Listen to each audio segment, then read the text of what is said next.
on NewsX World.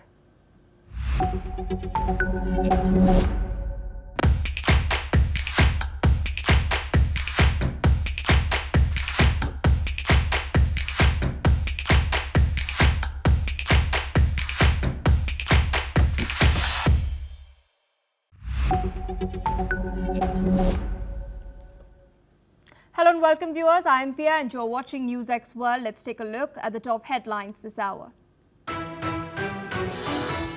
Russia has informed that a Ukrainian drone strike ignited a fire that killed a child and her grandmother in a town outside of Moscow overnight. The deadly attack comes as US Vice President J.D. Vance says that Washington is considering Ukraine's request for long-range Tomahawk missiles to push back against Russia.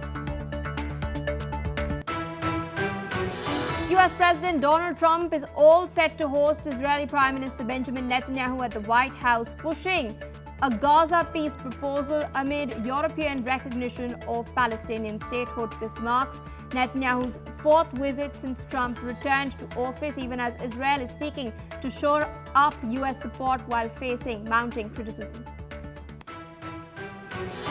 Moldova's pro-European Union ruling party scored a resounding victory over its Russian-leaning rival in a key parliamentary election. Meanwhile, the win is being seen as a strong endorsement of Moldova's bid to join the EU.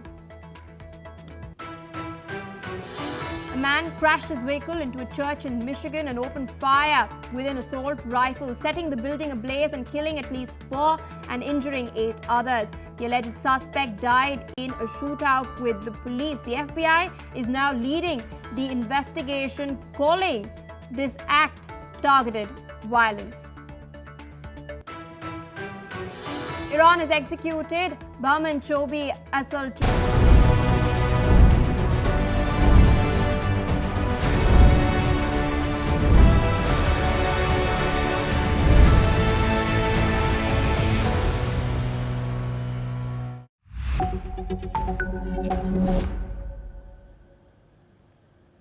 Hello and welcome. I'm Suma Katauka and you are watching NewsX World. Let's take a look at some of the top stories. Today, US President Donald Trump will host Israeli Prime Minister Benjamin Netanyahu at the White House, pushing a Gaza peace proposal amid European recognition of Palestinian statehood. This marks Netanyahu's fourth visit since Trump returned to office, as Israel seeks to shore up US support while facing growing criticism. Ukrainian President Volodymyr Zelensky has proposed building a joint aerial defense shield with its European partners to counter threats from Russia. Kyiv urges its experience with airborne threats would help NATO amid Russia's recent airspace incursions in Poland and the Baltic states, which Russia denies. Sweden is sending radars and anti-drone systems to Denmark to secure upcoming EU summits in Copenhagen after drone incursion disrupted air traffic at 6 airports, according to Swedish Prime Minister Ulf Kristersson. Denmark has now banned civilian drone flights and seen NATO and German forces boost airspace surveillance amid rising tensions. U.S. Defense Secretary Pete Hegseth has now ordered 200 Oregon National Guard troops under federal authority to Portland following President Donald Trump's announcement to deploy troops to protect federal immigration facilities. Oregon Attorney General Dan Rayfield filed a lawsuit claiming that President Donald Trump exceeded his powers. A UN-backed report has revealed that Myanmar's military destroyed Rohingya villages and mosques after the 2017 expulsion of the Muslim minority, repurposing the land for security outposts. The investigation also found private firms assisted the military, while Myanmar denies genocide and funding cuts to the international investigation. Moldova's pro-EU ruling party scored a resounding victory over its Russian-leaning rival in a key parliamentary election. These reports are reported by their official results. The win is seen as a strong endorsement of Moldova's bid to join the European Union. At least 4 people were killed and 8 wounded in a shooting at the Church of Jesus Christ of Latter-day Saints in Grand Blanc Township, Michigan, U.S., when gunmen rammed a vehicle into the building and opened fire, then set it alight. Officers engaged and then killed him, while investigators warned that more victims may still be found. Former Thai Prime Minister Thaksin Shinawatra has petitioned for a royal pardon for his 1-year jail sentence after returning from 15 years of self-exile. The ex-Prime Minister was jailed after the Supreme Court ruled he had not served his original 8-year sentence. This follows the removal of his daughter, former Prime Minister Paetongtarn Shinawatra, last month. Now we move on to North America. Several dozen people gathered in Portland to protest against U.S. President Donald Trump's decision to deploy military forces to the Democratic-run city. This comes after President Donald Trump enacted his plans to send troops into Portland, saying they would be used to protect federal immigration facilities against domestic terrorists, and that he was authorizing them to use full force if necessary. Trump's deployments of military forces into other municipalities led by Democrats, including Los Angeles and Washington, D.C., have spurred legal challenges and protests. Oregon's suit was filed against President Trump, Hexet, and Homeland Security Secretary Kristi Noem in federal court in Portland yesterday by Democratic Oregon Attorney General Dan Rayfield. The suit accused Trump of exceeding his powers. Now we move on. At the 2025 Labour Party conference in Liverpool, British Defence Minister John Healey has delivered a strong message to Russian President Vladimir Putin, saying that he will not win and urging the leader to start the talks and agree on peace. Healey has reaffirmed the UK's unwavering support for Ukraine, pledging to stand with the nation for as long as it takes. This statement comes amid ongoing conflict with Russian forces intensifying their bombardment of Ukrainian cities, leading to significant civilian casualties, despite calls from Ukrainian President Volodymyr Zelensky and international leaders for peace negotiations. President Putin has continued to escalate its military actions, undermining prospects for dialogue. Let's listen into what the British Defence Minister has said. Our message to Moscow from Liverpool today is this. President Putin, you will not win. Stop the killing, start the talks, agree a peace. We will stand with Ukraine for as long as it takes. Now for this discussion, we're joined by Gilbert Doctorow. He's an international relations and Russian affairs expert, joins us live from Brussels. Thank you very much, Gilbert, for joining us again. Good to see you. Now, how effective, or what does this show about Britain's continued support? And just now we saw their minister saying or messaging or sharing a message to President Putin. What did you make of this? This statement was made, as you say, in Liverpool, where the Labour Party has its annual gathering. And Mr. Starmer, the Prime Minister, is under attack over his failure to implement the policies that brought him to power. Let us remember the numbers. Politics is about numbers. Mr. Starmer now has a second position. His party, the Labour Party, is second in popularity presently in the United Kingdom, whereas Mr. Farage and his Reform Party are in a majority position, that's to say, respective of the other parties. The situation is, I understand, something like 31% of the British public would vote for Mr. Farage, whereas about 1/3 less than that would vote for Mr. Starmer. And for the Labour Party, that is second position. For the Conservative Party, they're in the fourth position, which is to say that Mr. Farage now enjoys 4 times the popularity, if polls were held tomorrow, in the United Kingdom. And Mr. Farage's position is very, very different from Mr. Starmer's position with respect to Russia and the Ukraine war. He would like to end the war in a more graceful way, recognizing the realities on the ground, which is namely that Russia is winning the war, that Russia, as the winner, should take the spoils, and the Ukrainians will get what's left. That is the reality of wars.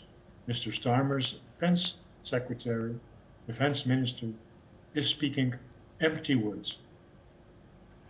And we also saw that President Trump said that, or U.S. said that they might send some aerial equipment or aerial help to Ukraine. So what is President Putin going to make of this? Will this still give a middleman position to U.S.? Well, if Mr. Putin is well advised, and I'm not sure that he's well advised, he will understand that Mr. Trump is doing everything in his power to give him time to finish up the war. And that time is measured in weeks, not in years. He is saying to Mr. Putin, by taunting him a week ago over Russia being a paper tiger, he's saying to Mr. Putin, Vladimir, get it over with. Don't let this drag on. We would like to do real business with you, and we can do real business with you only when the war ends.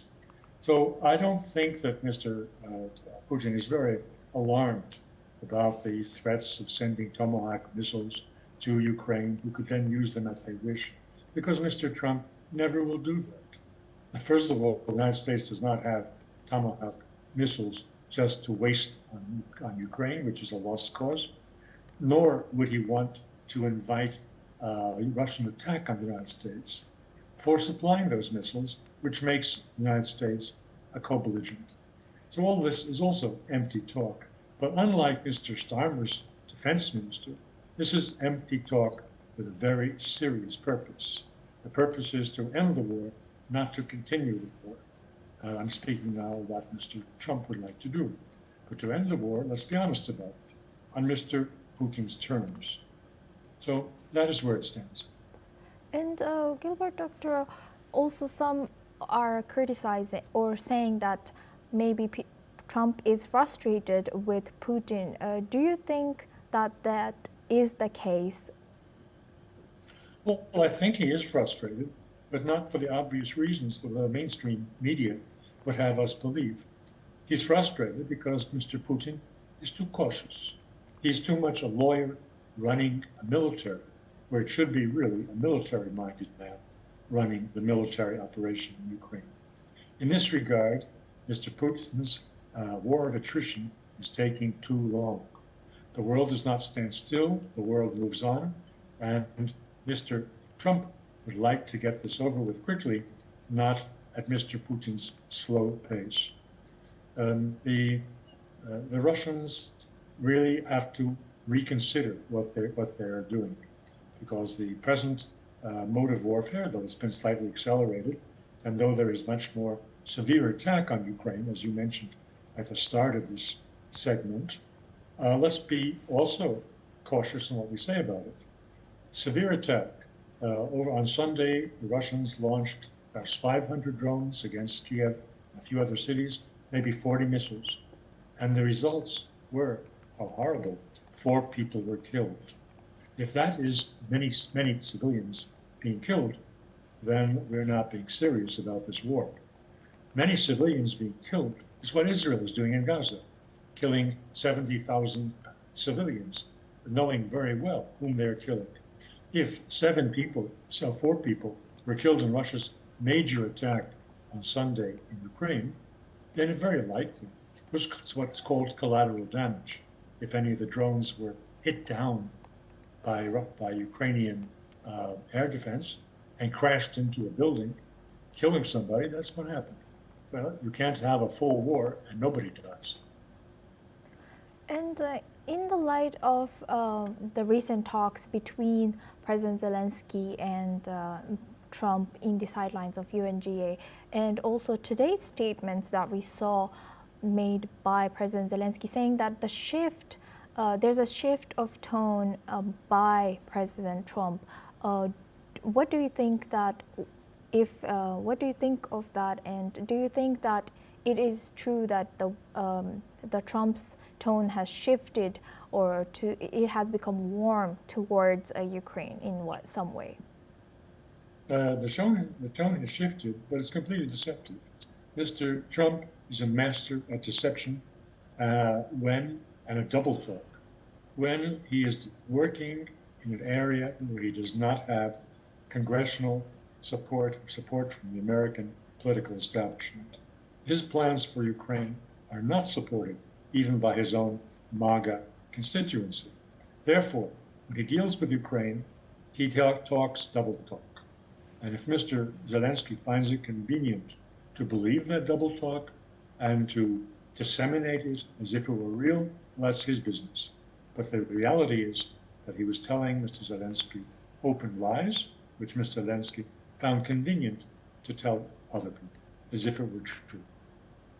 With that, I would like to thank Gilbert Doctorow for joining us and sharing that insight all the way from Brussels. Thank you very much. Now we move on. German Foreign Minister John Wadepool has said today that no NATO member state would be left to fend for themselves when dealing with what he called Russian provocation in the form of a wave of hybrid attacks. Wadepool further warned that Russia seeks to stir unrest within the alliance, threatening stability in the region. He also asserted that it is dangerous and must be answered clearly and with unity, stressing the importance of a coordinated response to safeguard alliance interests. Reassuring member states, Wadepool reiterated NATO's commitment to its mutual defense clauses, asserting NATO would protect every inch of our alliance territory and no member state is left alone to deal with these threats. He also congratulated Maia Sandu and her party for historic victory in Moldova's parliamentary elections, while also noting that it demonstrated the power of the vision of Europe and European Union. Let's in fact listen into what he has said. Haben wir eine neue Welle hybrider Angriffe auf NATO-Staaten erlebt. Hier in Polen, in Estland und in Rumänien und zuletzt auch eine Reihe ungeklärter Drohnenvorfälle in Dänemark. Diese Aktionen sind kein Zufall, sondern Teil eines Musters, das unsere Lufträume, unsere kritische Infrastruktur, insgesamt unsere Verteidigungsbereitschaft ins Visier nimmt. Russland will unsere Entschlossenheit testen, will Unruhe auslösen. Das ist gefährlich und muss klar und geeint beantwortet werden. Unsere Antwort ist deswegen unmissverständlich. Die NATO ist jederzeit wachsam, sie ist jederzeit handlungsfähig und sie schützt jeden Zentimeter unseres Bündnisgebiets. Meine sehr verehrten Damen und Herren, bevor ich beginne, möchte ich zunächst Maia Sandu und ihrer PAS-Partei zu ihrem historischen Wahlsieg in Moldau gratulieren. Die Menschen in Moldau haben sich gestern für Freiheit und Demokratie, für Rechtsstaatlichkeit und für die Aussicht auf eine gute Zukunft für ihr Land entschieden. Sie haben aus Überzeugung Europa gewählt, trotz aller Versuche aus Moskau die Wahlen zu beeinflussen. Diese Entscheidung zeigt auch, welche Kraft die Vision Europa, die Vision EU hat. Das ist auch eine wichtige Botschaft an uns. Wir nehmen diese Wahl der Moldauerinnen und Moldauer ernst und werden alles tun, um Moldau auf seinen Weg in die Europäische Union weiter kraftvoll zu unterstützen.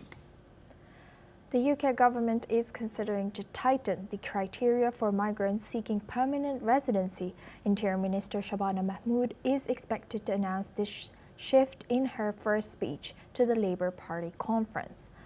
Under current rules, most migrants can apply for indefinite leave to remain after 5 years of legal residence in the country, a status that grants the right to live in the UK permanently. However, the government is now exploring reforms that would require applicants to demonstrate their value to society. The government is reviewing eligibility for indefinite leave to remain, currently available after 5 years of residence. Proposed changes include requiring applicants to prove their contribution to society by demonstrating English proficiency, a clean criminal record, social security payments, and community volunteering. Those claiming benefits may be disqualified. A public consultation on the changes will be launched later this year. The move comes as Labour faces pressure from Reform UK Party, which is gaining in polls and has proposed scrapping permanent residency in favour of renewable work visas. Now for this discussion, we're joined by Keith Vaz. He's a former British minister, joins us live from London. Thank you very much for joining us today. Good to see you. Now, looking at this news, how is this rising popularity of Reform UK changing or pressuring Prime Minister Keir Starmer and his party about the immigration stances for UK? Hello? I'm very disappointed at the fact that the Labour Party is now following reform in what appears to be trying to get onto the bottom floor of a debate on immigration. At the moment, we have many people who are settled in our country with indefinite leave, who are on a pathway to citizenship. Why make them nervous? Why make them upset about the current situation and make them more anxious about their future as a result of what's going on?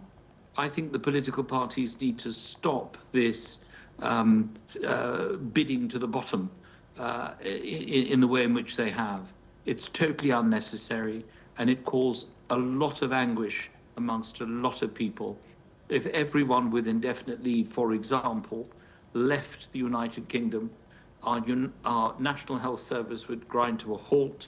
There would be nobody able to use the London Underground. There would be legal services that will be put under threat. So much would go wrong if people with ILR are asked to leave.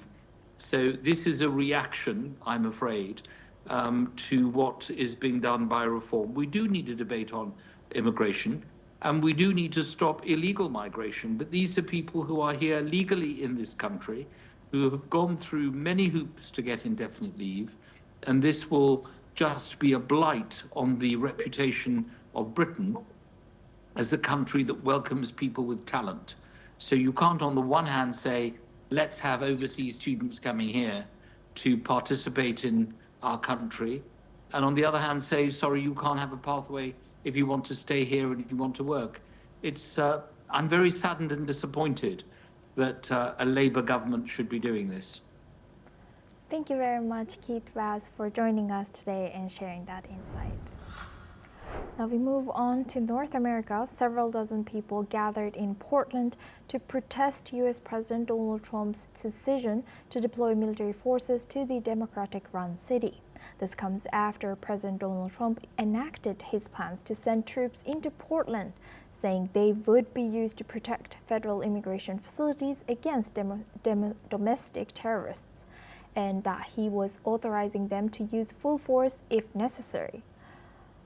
President Trump's deployments of military forces into other municipalities led by Democrats, including Los Angeles and Washington, D.C. earlier, have spurred legal challenges and protests. Oregon's suit was filed against President Trump, Hexet, and Homeland Security Secretary Kristi Noem in federal court in Portland yesterday by Democratic Oregon Attorney General Dan Rayfield. The suit accused President Trump of exceeding his powers. Now for this, we are joined live by Thomas Porteous. He's a correspondent and my colleague joining us live from New York. Thank you, Thomas, for joining us. What more can you tell us about this situation? Well, yes, assume this has not been the first time Donald Trump has done this. It started off in Los Angeles earlier on this year, where Governor Gavin Newsom gave huge criticism to this federal Trump deployment. Donald Trump often cites the fact that the crime rate is going up, despite official data figures that say quite the opposite. Of course, all these cities are Democrats that are run. And so many of his critics see this as a flex of power. And these federal troops have been positioned in the past in Washington as well and in Memphis. There's also talks of them being imposed here in New York City. Of course, that mayoral election coming up where Donald Trump is very much scared of, and his donors are scared of Zoran Mamdani taking that mayoral crown just in a month's time. However, a federal guard deployment certainly could be on the cards in other Democrat cities, Ran. In Oregon, of course, there's huge opposition to this, as we've seen on the ground with these protests and from the mayoral level as well. Thank you very much, Thomas, for joining us and sharing that insight. Now we move on to our next news. A spokesperson for the European Union, Guillaume Mercier, has lauded the elections in Moldova, saying that this is a clear choice made by the Moldovan people in favor of Europe over Russia, and that the people of Moldova have won despite the attempts of Russia to influence this decision. Let's listen in. So yesterday, the democracy and the will of the Moldovan people won. Moldova has made a clear choice for freedom, democracy, and Europe. Despite all the Russian interference and the money Russia spent trying to buy votes, intimidate and spread lies, Russia failed. We are impressed by the resilience of the Moldovan people and their determination to keep their country on the right track towards democracy and prosperity. The EU looks forward to working with the new parliament and the incoming government, and we will continue supporting Moldova's strategic objective towards EU accession as anchored in the Constitution. The EU remains a committed and reliable partner for the Moldovans and for Moldova. Now we move on. The German Foreign Minister John Weidpohl has also spoken about the elections in Moldova at the Weimar Triangle Foreign Ministers meet in Warsaw. He has praised the elections, saying that Moldova chose freedom and democracy, the rule of law, and the prospect of a bright future for their country. Let's listen in. Maja Sandu und ihrer PAS-Partei zu ihrem historischen Wahlsieg in Moldau gratulieren. Die Menschen in Moldau haben sich gestern für Freiheit und Demokratie, für Rechtsstaatlichkeit und für die Aussicht auf eine gute Zukunft für ihr Land entschieden. Well, this is all we have time for. We will continue to bring you more news updates from around the world.